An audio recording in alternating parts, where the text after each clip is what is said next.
pasada, pues terminamos lo que era la unidad temática 1, vimos lo que eran pues las cuestiones básicas de lo que es la inteligencia artificial, y la semana pasada estuvimos viendo ejemplos de pues cómo se logra o cómo se puede empezar a lograr algo de inteligencia artificial. Principalmente recordando dos cosas, ¿verdad? Una, decíamos, la inteligencia artificial no es un solo algoritmo, realmente son una gran cantidad de algoritmos que, pues, cada uno de ellos es eficiente en su área de trabajo, pero bueno, difícilmente pueden trabajar en otras áreas. Y dos, también algo que mencionamos la clase pasada es que, bueno, normalmente muchas de las cosas de inteligencia artificial son complicadas porque es complicado explicar cómo es que lo hacemos. Es decir, no tenemos claro cómo nuestro cerebro realiza ciertas o muchas de las cosas que realiza, ¿verdad? O sea, ¿cuál es el proceso que sigue? Porque, bueno, finalmente, si conociéramos ese proceso que sigue, pues podríamos generar un diagrama de flujo, y si podemos generar un diagrama de flujo, pues podemos programarlo. Y bueno, pues resulta que no, ¿verdad? Entonces, hoy vamos a empezar a platicar, bueno, de dos cosas que, bueno, pues ciertamente son fundamentales. Bueno, una es fundamental, es cómo represento el conocimiento. Cómo represento la información que voy a colocar en la computadora. Es desde ahí, pues realmente un proceso complicado, porque también lo platicábamos por ahí en una clase pasada. En la computadora, pues fácilmente puedo yo representar números. A través de su código binario, pues podemos representar lo que son la numeración y podemos trabajar de una forma bastante eficiente con los números en una computadora.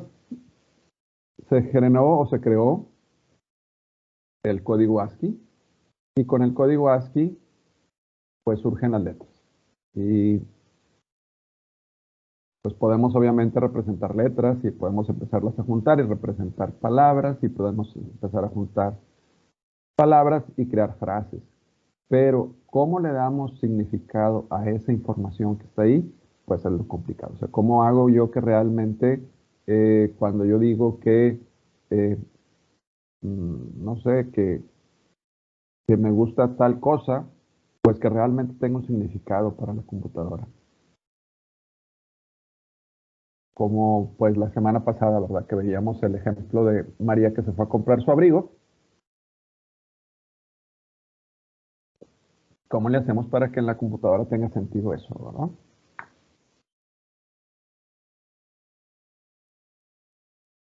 Entonces nos topamos cuando hablamos de conocimiento, que pues bueno, ya lo habíamos platicado, pero vamos, les digo, la clase de hoy a concentrarnos un poquito en eso.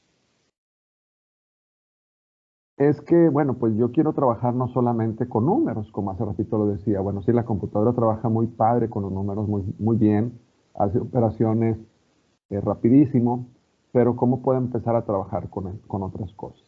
Y entonces es cuando me topo con que yo quiero representar no solamente números, sino quiero representar muchas otras cosas.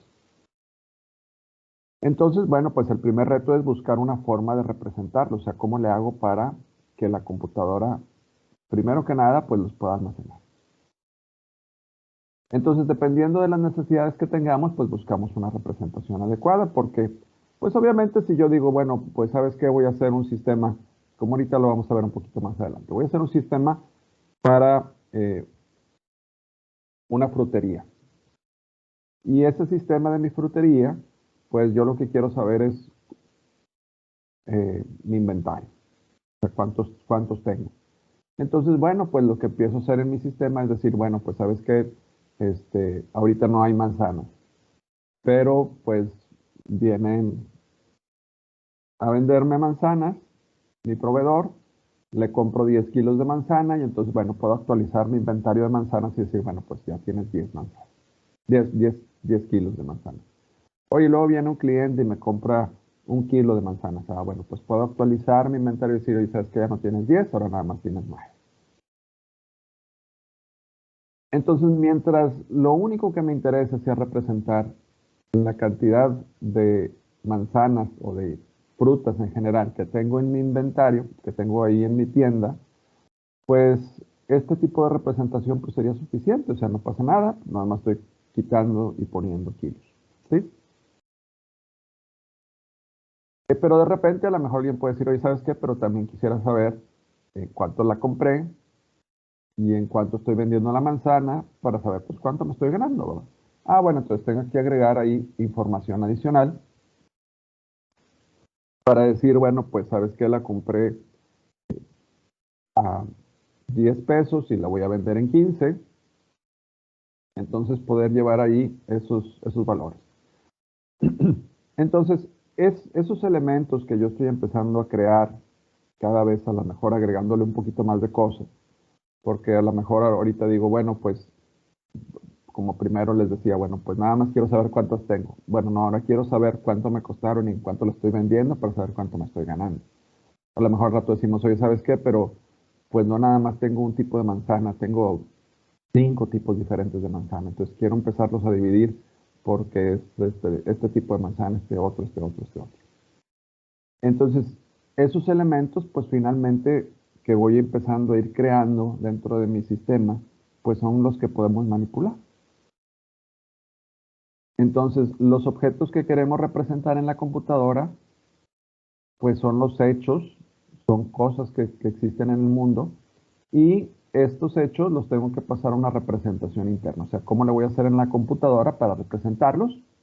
Y para eso voy a llevar a cabo un formalismo específico, es decir, voy a decidir cómo es que le voy a hacer para representarlos.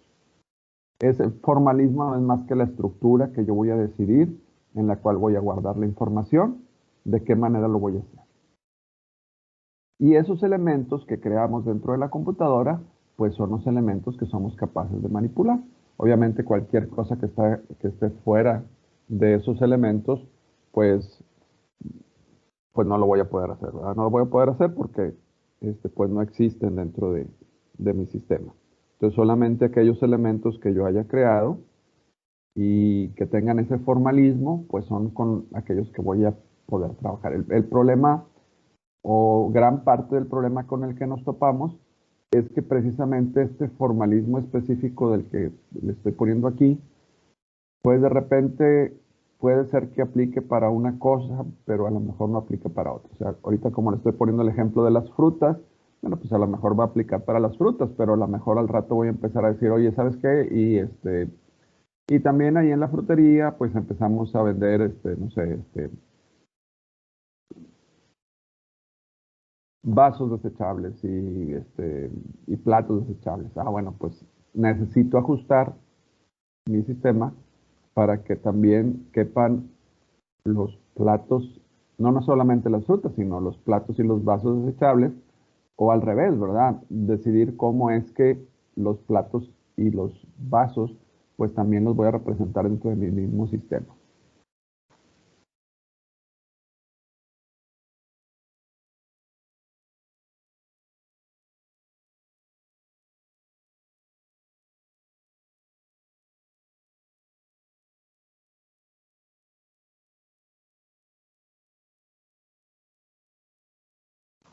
Entonces aquí nada más es ver esto de forma gráfica.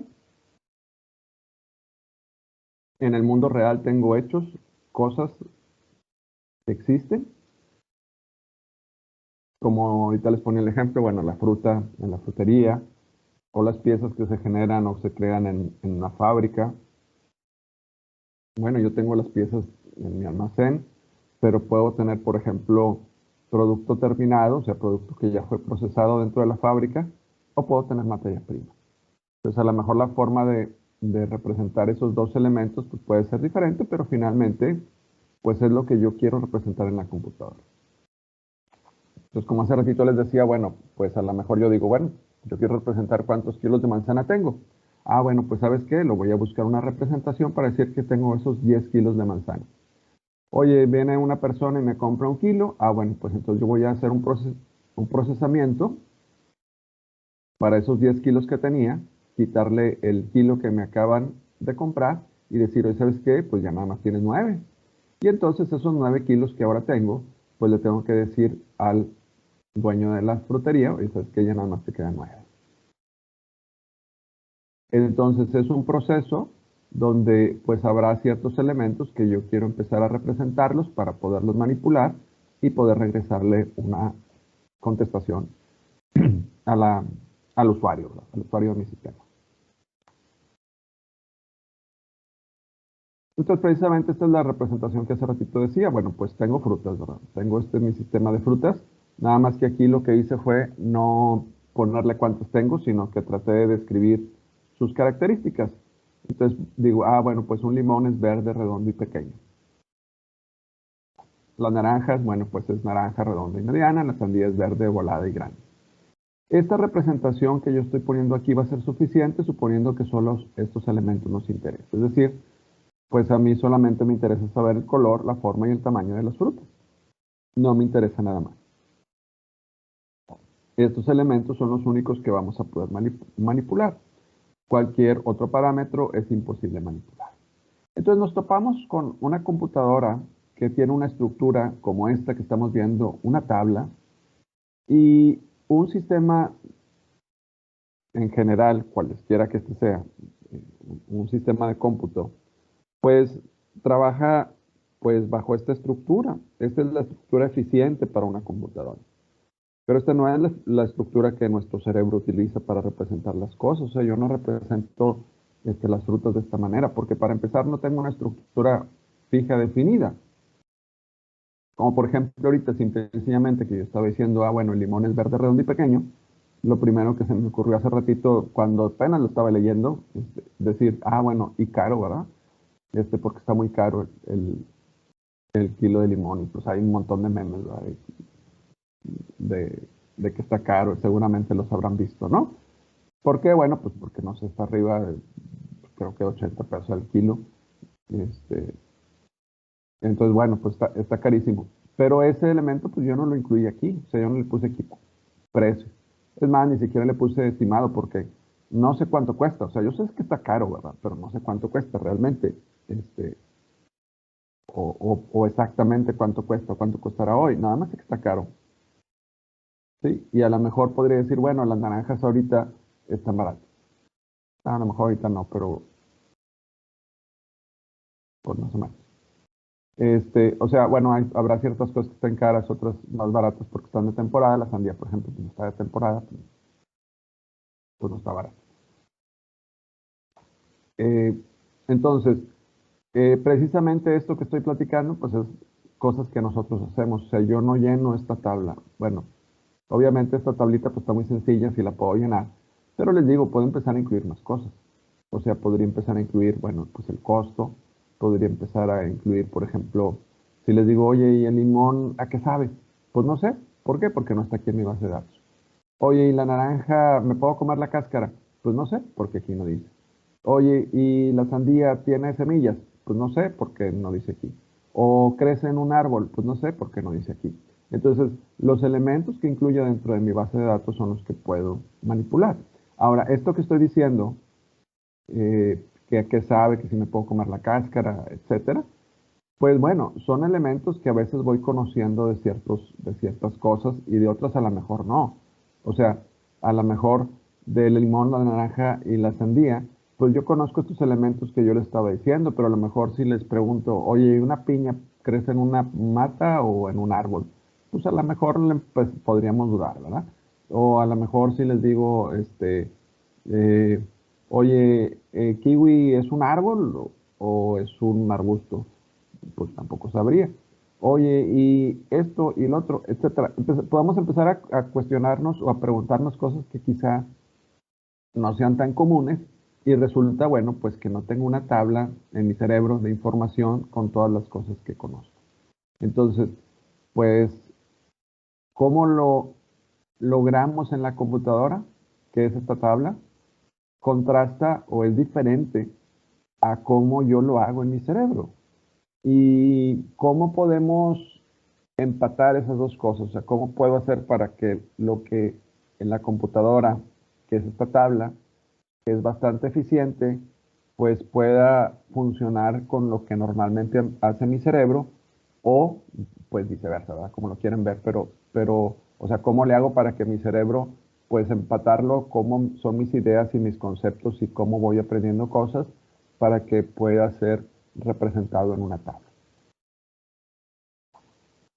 Entonces, pasamos aquí dos niveles, le llamamos, ¿no? El nivel del conocimiento, que son, pues, donde describo los hechos, es decir, lo que está fuera de la computadora, incluyendo su comportamiento y el objetivo de cada agente, es decir, cómo se relacionan los elementos en el mundo externo, ¿verdad? O sea, ¿por qué? Porque de repente yo puedo tener, pues, algunas elementos que yo pueda relacionar de diferente forma. Por ejemplo, yo puedo decir que Juan estudia mecatrónica y entonces yo estoy haciendo una relación de la persona hacia el grupo de mecatrónica, o yo puedo decir, bueno, al grupo de los mecatrónicos pertenece Juan. A final de cuentas es lo mismo, pero lo que estoy variando es cómo estoy haciendo la relación, o sea, la relación de la persona hacia el conjunto o la relación del conjunto con las personas. Entonces tengo que ir decidiendo cómo lo voy a hacer para hacer esos elementos y finalmente ahora pasar ahora sí a la computadora. O sea, ¿cómo le voy a hacer para representarlos? ¿En qué dirección? Bueno, pues ya cuando yo decido, creo mi nivel simbólico. O sea, ¿cómo le hacemos en una computadora para representar cosas? Pues necesito crear variables, ¿verdad? O sea, cada vez que nos dicen, oye, vamos a hacer la serie de números primos del 1 al 100, bueno, pues tengo que crear una variable donde voy a guardar los números que voy a estar este, probando si son primos o no. O la serie de Fibonacci, bueno, necesito crear variables donde voy a estar guardando los valores que estoy incrementando para poder crear la serie de Fibonacci. Entonces, estos símbolos o variables me van a describir los objetos de el nivel de conocimiento, o sea, los objetos que platicábamos acá arriba, ¿verdad? O sea, lo que sucede en el mundo. Pero ahora en términos de símbolos manipulables por programas, es decir, variables. Y hasta ahorita, bueno, pues la única forma que sabemos de programar, no importa qué programa o qué lenguaje de programación estemos hablando, si estamos hablando de alguno de los programas viejitos como Basic, Fortran, Pascal, o de los más nuevos como Python, no importa, en cualquiera de ellos necesito crear variables, no hay de otra para jalar. O sea, yo voy a hacer un programa, creo variables.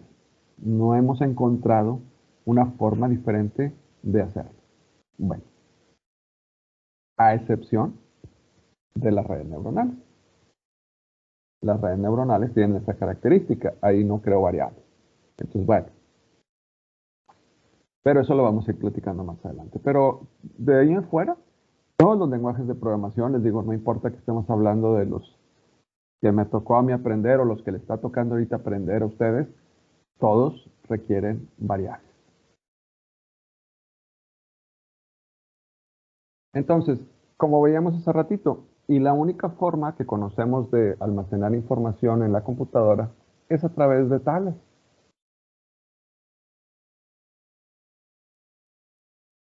Y entonces, bueno, esta tabla, como la que hace ratito veíamos, debería de cumplir dos características fundamentales. Bueno, aquí están representadas como si fueran cuatro, pero realmente van en dos aspectos, ¿no? En lo que conocemos como la estructura de la tabla, es decir, cuántas columnas tiene, porque esas columnas deben de ser suficientes para representar lo que yo quiero representar. Imagínense que estuviéramos haciendo una hojita de Excel, empiezo a crear columnas, y bueno, esa cantidad de columnas o esas columnas que yo agregue deben de ser suficientes para el problema que estoy tratando de lograr. Y debería de poder manipular esa estructura, es decir, poderle agregar más columnas a esa tabla.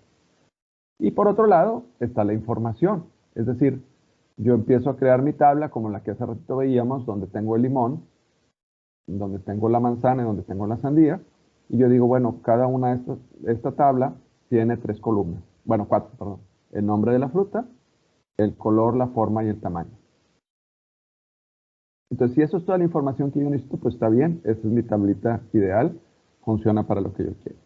Pero si como hace rato les decía, Bueno, yo también quiero saber si me voy a poder comer la cáscara de esa fruta, pues tendría que agregar una nueva columna para ponerle sí o no me puedo comer la cáscara. Entonces ahí tengo una estructura y estoy agregando nuevos elementos.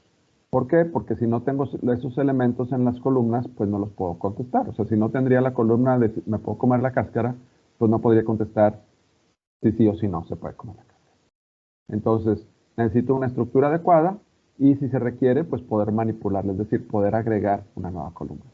Y por otro lado, en nuestra tablita tenía el limón, la manzana y la sandía.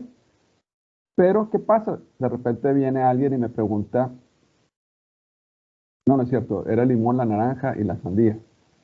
¿Y qué pasa si de esos tres elementos, limón, naranja y sandía, de repente alguien viene y me pregunta por la manzana?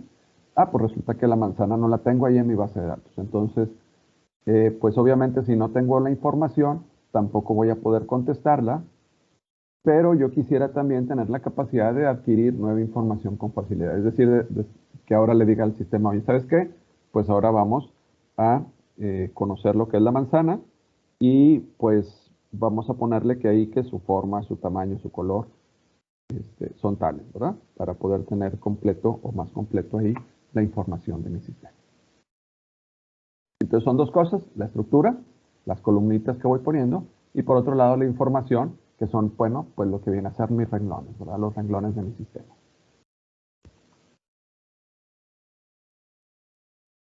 Dentro de las computadoras, bueno, pues se han creado cuatro formas diferentes de representar la información. Realmente todo conlleva a esta que estamos viendo aquí, pero digamos que de forma conceptual se consideran cuatro formas diferentes de representación del conocimiento.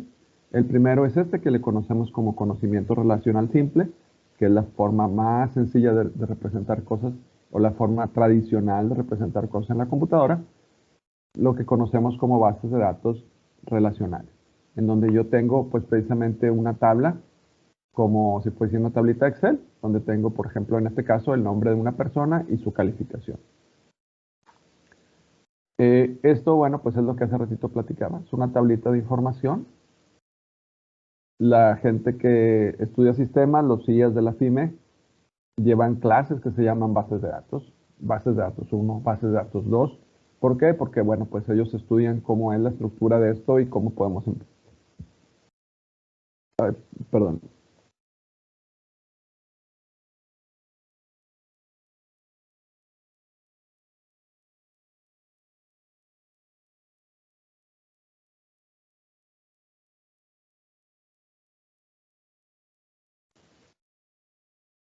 Ay, perdón. ¿Y cómo podemos empezar a crear estructuras o relaciones más complejas? Pero en esencia, bueno, pues lo que ven es cómo manejar estas tablas de información.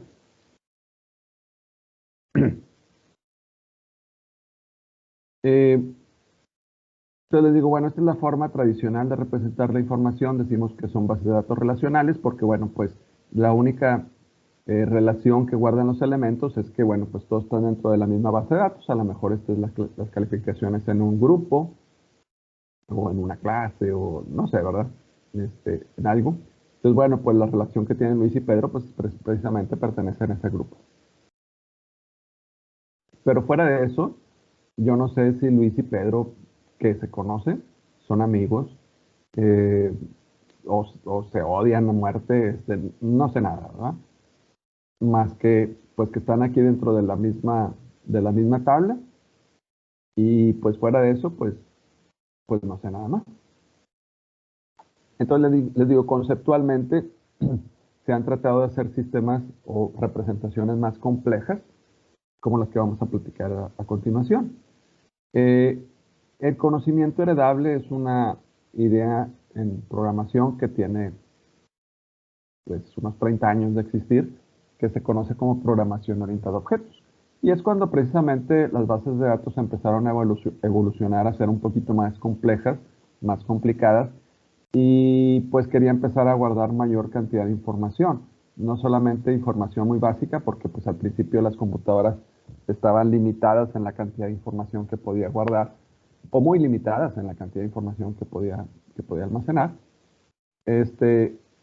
cosa que quizá en la actualidad pues ya no sucede, o no sucede tan fácil, pero pues al principio teníamos la principal limitante era el espacio, ¿no? Entonces tratábamos de optimizar espacios. ¿Cómo? Pues recortando cosas, ¿verdad? O sea, ¿sabes qué? Yo solamente quiero saber, los estudiantes, cómo están acomodados en los salones, y de los primeros sistemas de cómputo de la FIME de escolar, pues eran para hacer las listas de clases, ¿verdad? Para, nada más. Y todavía, por ejemplo, todo lo que eran calificaciones, pues se llevaba de forma manual. El profesor llenaba una minuta a mano, la iba y le entregaba a escolar, y escolar tiene por ahí, si alguna vez han ido o han podido entrar a escolar, tienen un montón de libreros donde están libros que tienen todas las minutas llenadas a mano de los profesores, desde pues que se fundó la FIME hasta, no sé, yo creo que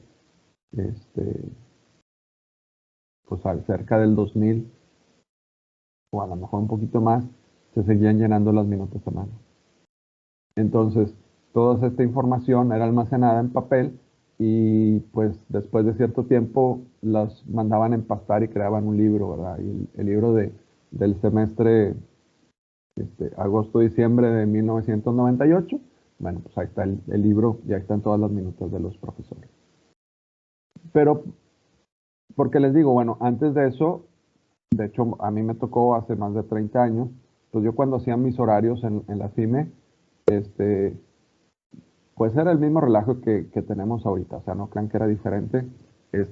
La gran diferencia es que tenía que ir a hacer fila, formarme, ver en un pizarrón cuáles eran los salones que estaban, los grupos que estaban vacíos, llenar mi horario en una hoja para que lo capturaran en una computadora, para que luego me dijeran, oye, ¿sabes qué? Estas sí, estas no.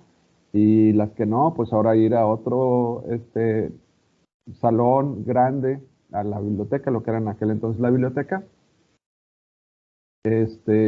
donde estaban los encargados de escolar, donde ibas y le decías, oiga, es que mire, pues me quedó aquí, tengo una clase M1 y tengo otra clase M6, pues deme chance, arréglemelo.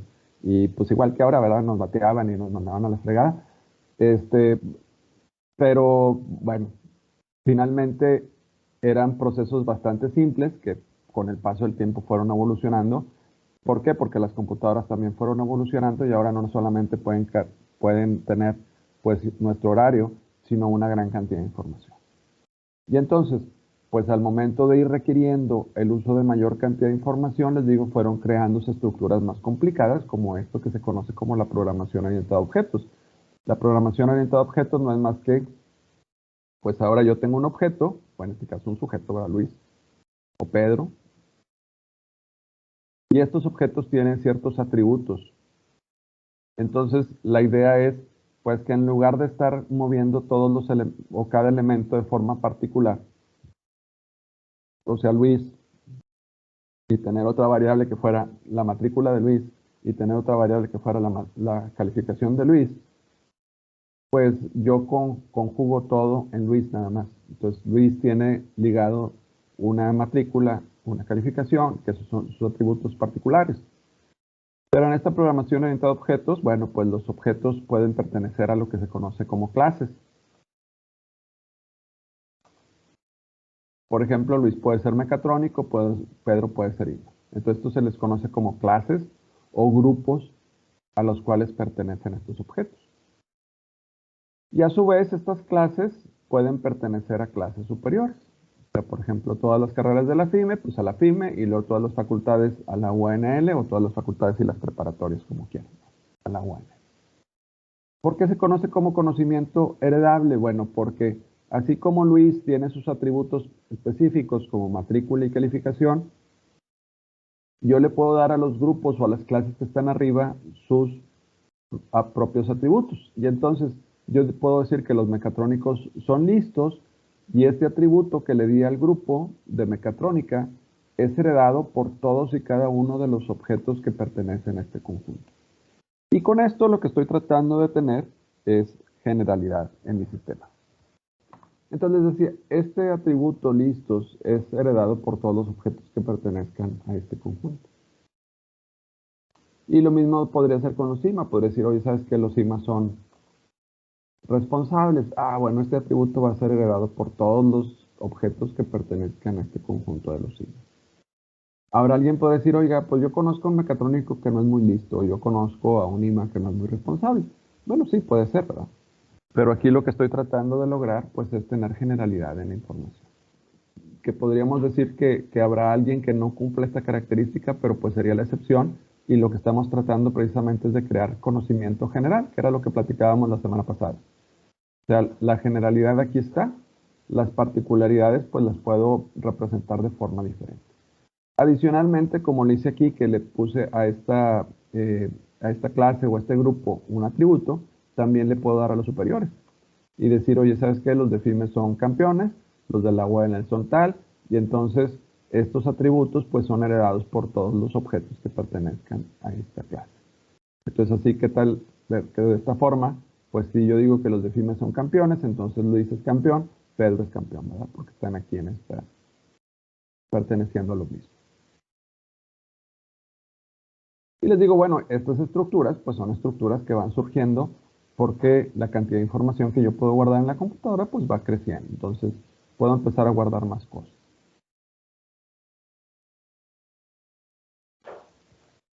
Aquí, bueno, tenemos algo que conocemos como el conocimiento deductivo. El conocimiento deductivo, la idea es que a partir de información, vamos a encontrar nueva información. Yo tengo, es un proceso de razonamiento lógico, al final de cuentas. Motita es un perro. Todos los perros tienen rabo. Por lo tanto, puedo llegar a la conclusión de que Motita. Entonces, a partir de dos elementos, de dos sentencias que yo tengo aquí, puedo llegar a crear una nueva a partir de esta información que tengo. Entonces, lo que estoy haciendo es hacer un proceso deductivo. Tengo pues un elemento particular que es Motita, que pertenece a un conjunto. El conjunto tiene una característica específica, por lo tanto, Motita pues tiene también esa característica específica. En este caso, les digo, es un proceso deductivo, se conoce como conocimiento deductivo porque estoy llegando a nueva información. Y tenemos algo muy parecido a este, que se conoce como conocimiento procedimental. El conocimiento procedimental es a partir de la información realizamos una acción. Es algo muy parecido porque a través, o a partir, perdón, de dos sentencias, es nuestro turno para jugar, hay una casilla vacía, la diferencia es que el resultado no es información. El resultado en este caso es una acción o un procedimiento, precisamente por eso se llama procedimental, porque es un procedimiento donde yo voy a realizar una acción que es mover la pieza a la casilla vacía. Entonces aquí nos podemos dar cuenta que esta forma de representación procedimental pues es bastante parecida a esta que veíamos anteriormente, la deductiva, ¿no? Este conocimiento deductivo es bastante similar a este que veíamos aquí con el conocimiento heredable, porque en el ejemplo yo tengo, bueno, pues que Motita es un perro, es decir, pertenece a un conjunto, como aquí Luis pertenece al conjunto de los mecatrónicos. Y le estoy dando un atributo al grupo, porque estoy diciendo que todos los perros tienen rabo, es decir, bueno, en este caso todos los mecatrónicos son listos. Y lo que estoy haciendo entonces es deducir que Luis es listo, o en el caso de Motita, pues que Motita tiene rabo. Entonces es algo muy similar a lo que estamos viendo aquí. Y pues lo que hace ratito decía, lo triste de este asunto. Bueno, estoy regresando, ¿verdad? Por eso. Que no hemos encontrado una forma diferente de representar la información que no sea a través de tablas en una computadora. O sea, no hay otra forma. No hay otra forma que nosotros conozcamos más eficiente de almacenar información. Las tablas es la forma más eficiente en una computadora de almacenar datos, porque aquí yo sé que cada campo, como se les llama, el nombre, tiene una cierta cantidad de bits o de bytes que están reservados para él. sea, yo sé que el nombre, por ejemplo, tiene 20 bytes ahí separados. La calificación tiene, no sé, 4, 3 para 0 al 100. Tiene esos 3 bytes separados para ir guardando el valor de la calificación. Y entonces esos 20 del nombre más esos 3 de la calificación, pues me dan un total de 23. Entonces yo sé que cuando salto 23 bytes estoy en el siguiente registro. Y cuando salto otros 23 bytes estoy en el que sigue. Y salto otros 23 y estoy en el que sigue. Y así sucesivamente. Entonces cuando yo trato de buscar algo, el nombre de una persona, pero imagínense que hubiera más cosas aquí, no solamente el nombre y la calificación, sino que estuviera el nombre y la calificación, la materia, el profesor, etcétera, etcétera. Yo sé que cuando salto esos X cantidad de bytes, yo estoy ya en el siguiente registro. Y como siempre es la misma, pues me puedo ir brinque y brinque entre los diferentes renglones, buscando, por ejemplo, a una persona en particular. O si yo digo, oye, bueno, quiero filtrarlos y ver cuáles tienen calificación mayor de 100, bueno, pues me puedo igual ir brincando porque yo sé que la X cantidad de bytes después va a estar la calificación de la siguiente persona. Y rápidamente puedo decir, oye, ¿sabes qué? Este también tiene mayor de 70, lo voy a incluir. Oye, este también tiene más de 70. Oye, ¿sabes que este tiene menos? Lo voy a dejar fuera. Y así sucesivamente de una forma muy, muy eficiente. Porque solamente va incrementándose X cantidad de bytes. Entonces esto es lo que hace que finalmente a mí me valga gorro si de repente Luis pues está guardando 20 espacios, pero yo estoy perdiendo aquí 10 o 15, bueno, en este caso 16, ¿verdad? De los 20 que dije, estoy perdiendo 16 bytes. Oye, yo decía hace rato que en la computadora era pues muy importante la cantidad de información que guardaba, o era un recurso muy valioso el espacio en la computadora. Pues sí, era, ya no lo es tanto. O sea, no me importa perderme estos 16 bytes ahí de OKIS, porque yo reservé 20 espacios para el nombre, por tener la facilidad de saber dónde está esto. Si yo quisiera ser muy eficiente y dijera, oye, ¿sabes qué? Voy a poner Luis, y después aquí voy a pasar un espacio y le voy a poner la calificación y voy a poner un espacio y le voy a poner la clase y le voy a poner un espacio y el nombre del profesor. Eh, pues sí, me estaría ahorrando bytes, me estaría ahorrando espacio en la computadora, pero pues todo sería más complejo para la computadora. O sea, brincar de un registro a otro sería complicado. Si de repente yo digo, oye, no, no se llama nada más Luis, se llama Luis Alberto. Chihuahua, pues entonces necesito correr toda la información para que pueda caber el espacio más el Alberto para poder agregar este nuevo elemento. Esto se hace procesos muy complejos para la computadora. Por eso, bueno, pues se ha decidido mantenerlo en tabla. El detalle, como les decía, es que, bueno, pues nosotros no pensamos por nuestro cerebro, la información no está guardada como una tabla y es bueno, pues donde surge el conflicto de cómo le hago para representar las cosas en la computadora. Entonces les decía, estas son las 4 formas fundamentales de representación de información: el conocimiento relacional simple, el conocimiento heredable, el conocimiento deductivo y el procedimental.